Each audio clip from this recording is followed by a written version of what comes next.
91%. That's the average profit margin on a service a man in Tulsa, Oklahoma charges $75 to perform. He shows up with a $400 machine, spends 20 minutes on the job, and walks away with $68 in pure profit. No storefront, no warehouse, no employees. He does 6 to 8 jobs a day and clears over $12,000 a month. And the craziest part, most people don't even know this business exists. After studying the businesses with the highest profit margins relative to their startup costs, I found 11 that almost anyone can start with minimal capital, that stay small on purpose, and that print money precisely because they stay small. Some of these will feel too simple to be real. A few will challenge everything you've been told about what it takes to build a profitable business. And the last one on this list generates more consistent wealth per dollar invested than almost anything a business school will teach you. If you only take one idea from this video, make it that one. My name is John. Let's get into it. Business 11, mobile phone screen repair. You probably cracked a screen this year. Statistically, about 50 million smartphones are damaged in the US every single quarter, according to data from SquareTrade.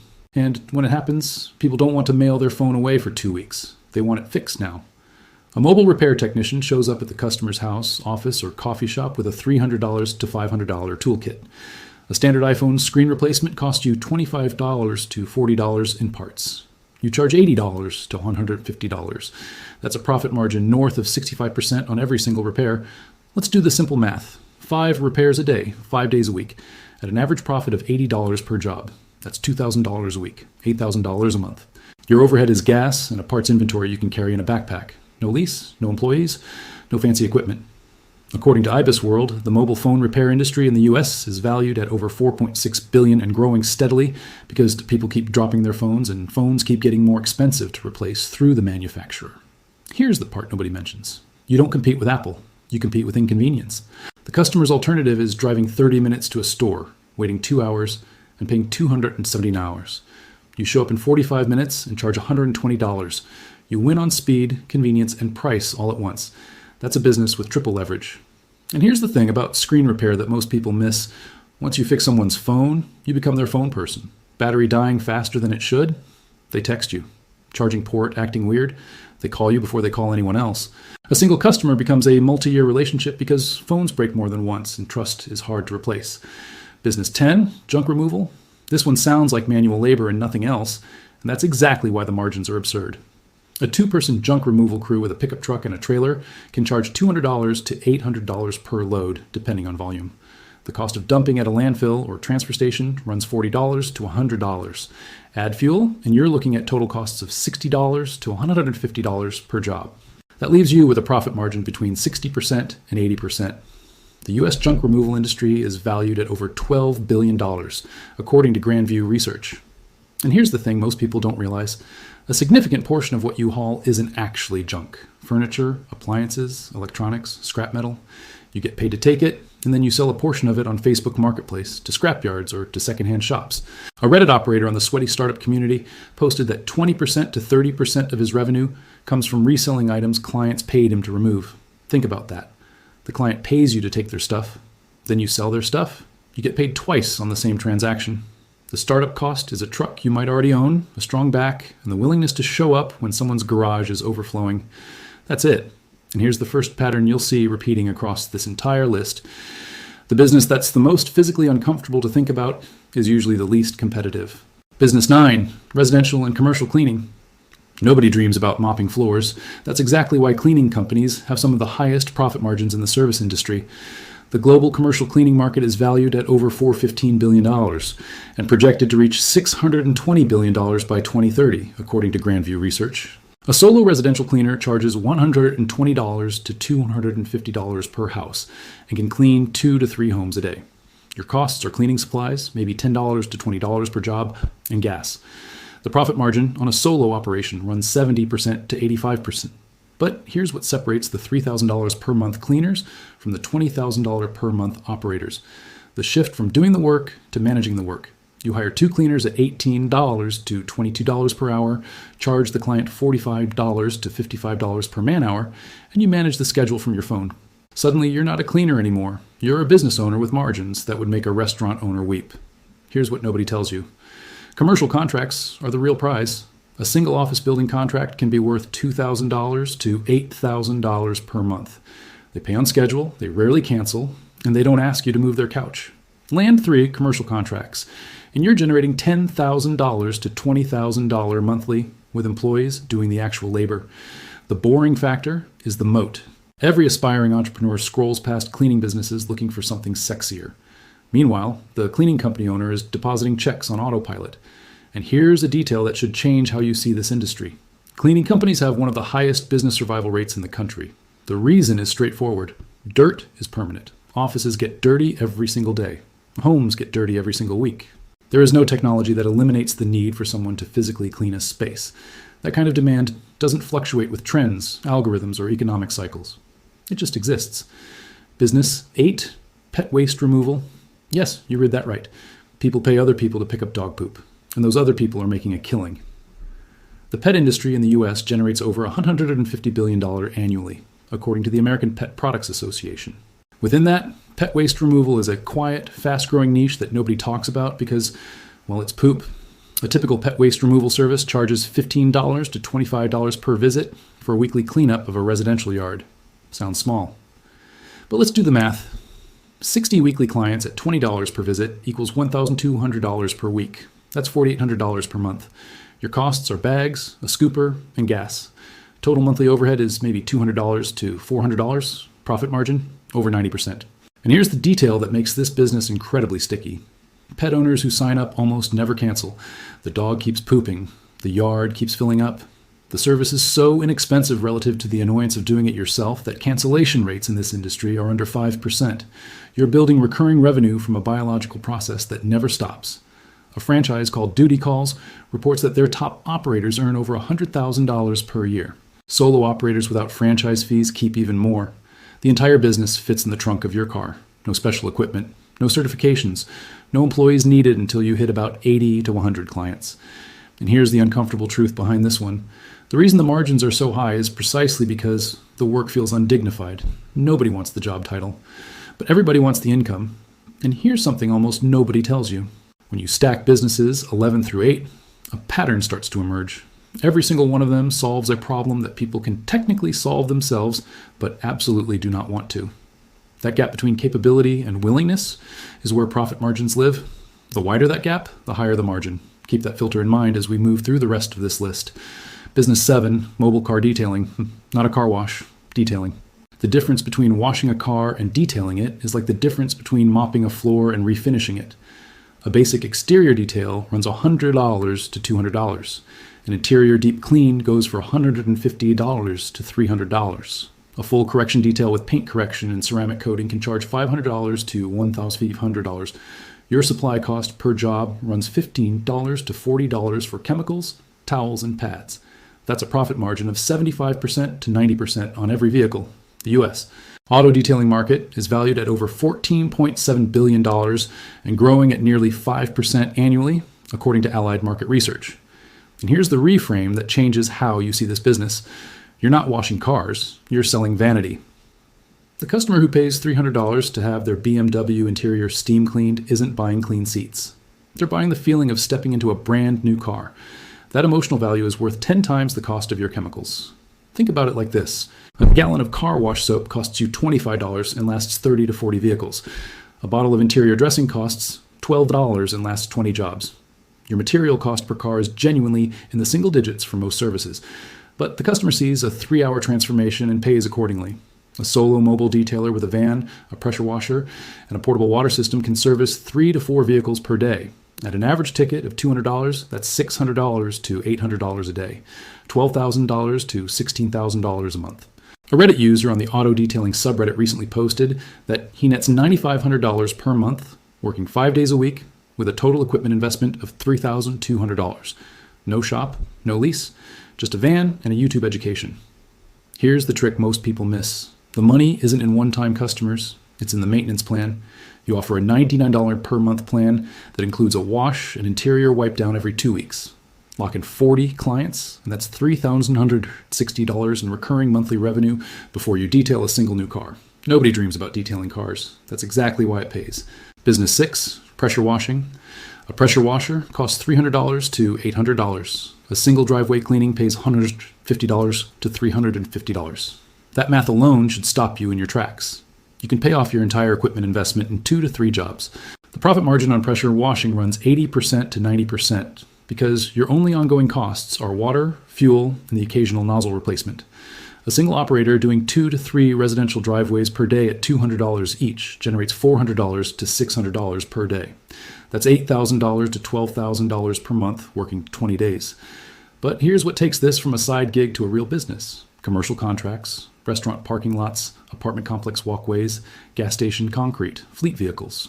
A commercial pressure washing contract runs $500 to $2,000 per job, and they need it done monthly.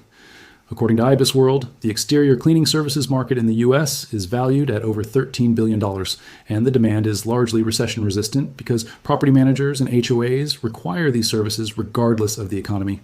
Here's the pattern that keeps showing up. Equipment-based services with low startup costs and high perceived value create enormous margins because the customer sees the transformation and equates it with high-dollar results. You spent $0.50 in water and gas to make their driveway look brand new. They'll happily pay $250 for it. Business 5, knife and tool sharpening. This is probably the least obvious business on the entire list, and the margins will make your head spin. A professional sharpening service charges $5 to $8 per kitchen knife, $15 to $25 per set of hair salon shears, and $30 to $60 for commercial restaurant knife sets. The cost per sharpening is essentially $0.10 to $0.30 in belts and electricity. That's a profit margin of 95% or higher. The sharpening industry is old. Your grandfather probably had a sharpener visit his neighborhood, and it's quietly experiencing a revival because high-end kitchen knives have become mainstream and restaurants need sharp knives daily. A mobile sharpener with a van and a $2,000 to $5,000 sharpening system can service 4 to 6 restaurants per day at $80 to $150 per stop. That's $320 to $900 per day. Monthly revenue of $6,400 to $18,000 for the busiest operators. Here's what nobody tells you. Restaurants are the gold mine because they need you every single week. A single restaurant contract paying $100 per week is $400 per month. Lock in 20 restaurants and you have $8,000 per month in recurring revenue. The knives get dull every week. The customer can't function without them. You become as essential as the produce delivery. And the beautiful thing about sharpening is that there's almost zero competition in most cities. People forgot this trade existed. Then someone decided it was outdated, that the future was in tech, and overnight it disappeared from educational programs. But the need never went away. The knives still go dull. The scissors still lose their edge. The people who show up with the skill to fix that charge whatever they want because nobody else is offering it. Still with me? Good.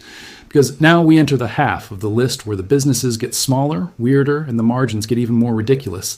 Business 4, mobile notary and loan signing agent. A notary public commission costs $30 to $100 depending on your state. A loan signing appointment pays $75 to $200 per signing and takes 30 to 60 minutes. Your materials cost is a $40 notary stamp and a printer. That's it. The profit margin runs 90% to 95%. According to the National Notary Association, there are over 4.4 million notaries in the U.S., but only a small fraction actively operate as mobile notaries or loan signing agents. The ones who do build rote-based businesses that generate $4,000 to $10,000 per month. A loan signing agent handling 3 appointments per day at $125 each generates $375 a day. That's $7,500 per month, working 20 days. And here's the detail that elevates this business. Title companies, real estate attorneys, and mortgage brokers need reliable signing agents on call constantly. Once you prove you can show up on time, handle the documents correctly, and not make errors, they put you on their preferred list. That list is recurring revenue in disguise. You don't have to market yourself anymore. They call you because replacing a good notary is harder than you think. Walker Deibel writes in Buy Then Build that the most overlooked small businesses are the ones that become embedded in other people's workflows. A signing agent is exactly that.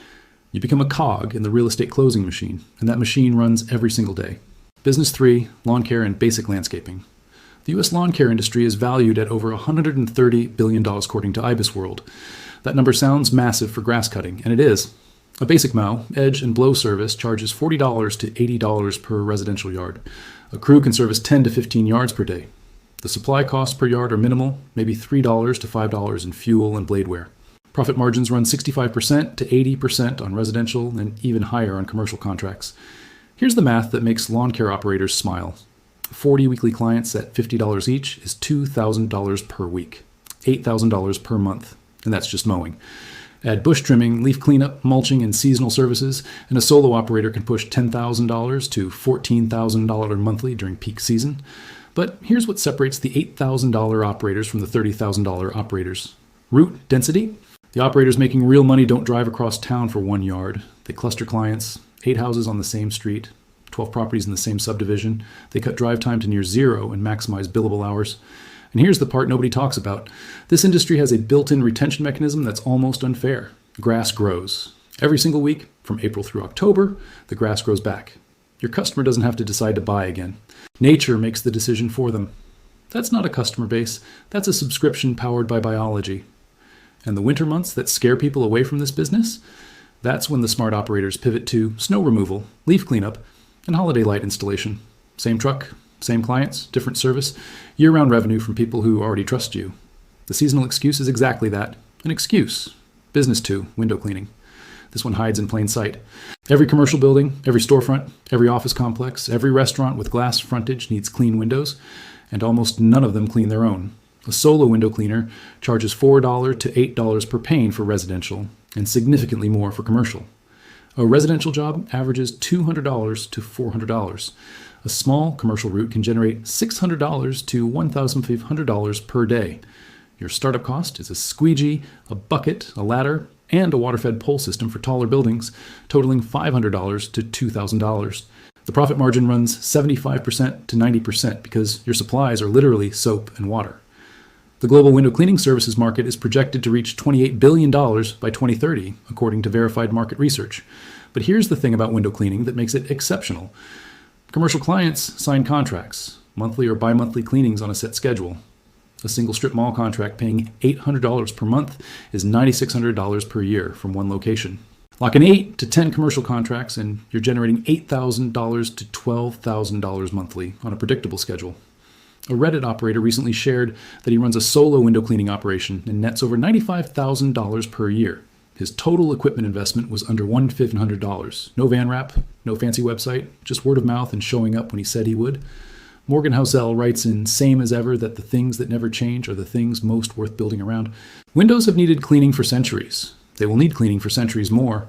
That kind of demand stability is worth more than any trending business model. And now we arrive at number 1, the business I mentioned at the very beginning, the one with the 91% profit margin. The one that's so small it fits in your trunk and so profitable it out-earns most retail stores. Business 1, appliance repair. Specifically, small appliance and household equipment repair. Washing machines, dryers, dishwashers, refrigerators, garbage disposals, ovens. When these break, people don't buy new ones anymore, not at 2026 prices. A new washing machine costs $800 to $2,500. A repair costs $150 to $400. The customer's decision is obvious. The appliance repair market in the U.S. is valued at over $6 billion, according to IBIS World, and it's growing because appliances are getting more expensive and people are keeping them longer. A repair technician charges $75 to $150 for a diagnostic visit plus parts and labor. The average ticket runs $200 to $450 per repair. Parts cost you $30 to $80 wholesale for most common repairs, things like belts, pumps, heating elements, and control boards. That's a profit margin of 70% to 91%, depending on the repair. Let's do the simple math. 3 service calls per day at an average profit of $250 each. That's $750 a day, $15,000 a month, working 20 days. Your startup cost is a basic toolkit, a multimeter, and $2,000 to $3,000 in common replacement parts that you carry in your vehicle. You can learn the most common repairs through online certification programs, manufacturer training videos, and YouTube in 2 to 3 months. Here's what nobody tells you about appliance repair.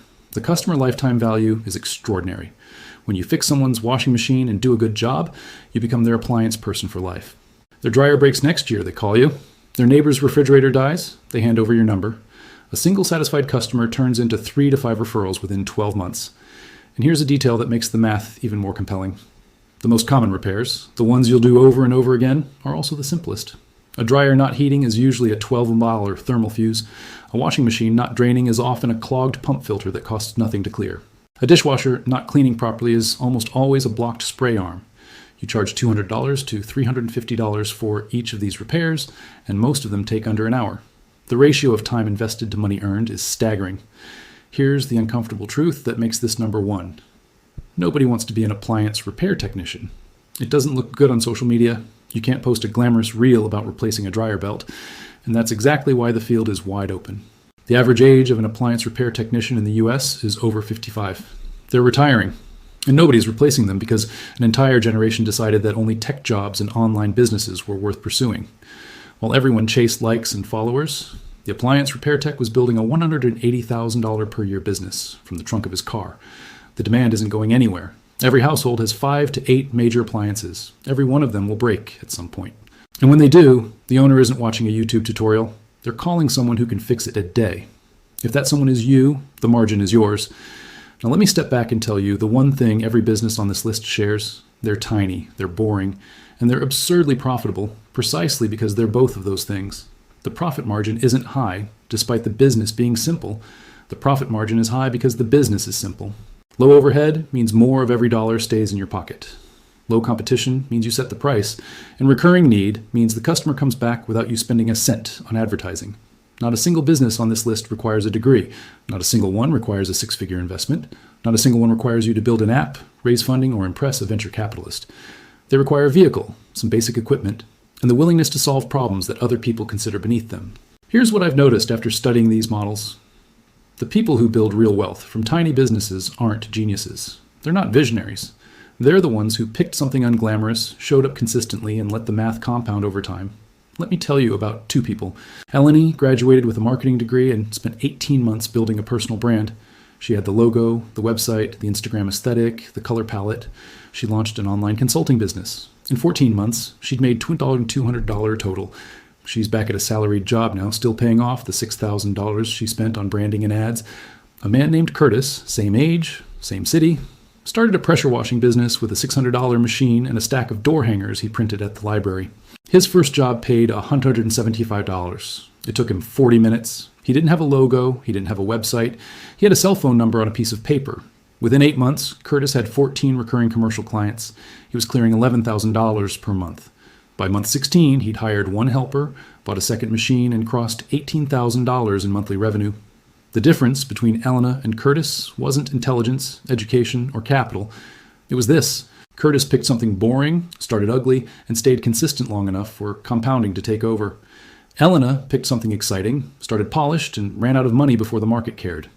Josh Kaufman writes in The Personal MBA that a good business solves a problem people are willing to pay for in a way that can sustain itself over time. Every business on this list solves a clear problem. Every customer on these lists pays happily because the alternative is worse.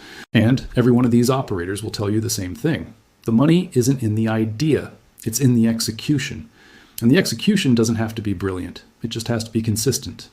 Thomas Stanley and William Denko found in The Millionaire Next Door that the majority of American millionaires own businesses that would bore most people.